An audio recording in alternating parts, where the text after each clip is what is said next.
ছোট পর্দার অভিনেতা জাহের আলভির স্ত্রী ইভনাত খান ইকরার আত্মহত্যার ঘটনায় মামলা দায়ের হয়েছে।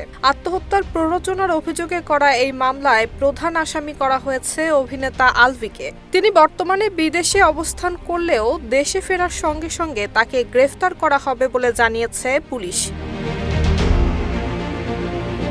২ মার্চ রাজধানীর পল্লবী থানায় দায়ের করা এই মামলায় বাদী ইকরার বাবা শেখ তানভীর আহমেদ। মামলায় অভিনেতা আলভির সাথে আসামি করা হয়েছে তার মাকে। পুলিশ সূত্রে জানা গেছে, আত্মহত্যার ঘটনার পেছনে পারিবারিক অশান্তি, মানসিক চাপ অথবা অন্য কোনো কারণ রয়েছে কিনা তা খতিয়ে দেখা হবে।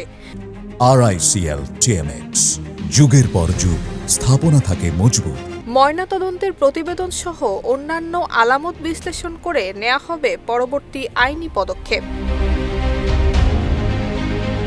গত ২৮ ফেব্রুয়ারি দুপুর ১:১৫টার দিকে পরিবারের সদস্যরা ইকরাকে ঝুলন্ত অবস্থায় উদ্ধার করে কুর্মিটোলা জেনারেল হাসপাতালে নিয়ে যান। সেখানে কর্তব্যরত চিকিৎসকরা তাকে মৃত ঘোষণা করে। জানা গেছে ২০১০ সালের ৯ নভেম্বর আলভি এবং ইকরা ভালোবেসে গোপনে বিয়ে করেন। দীর্ঘ ১৪ বছর পর ২০২৪ সালে তাদের বিয়ের বিষয়টি প্রকাশ্যে আসে।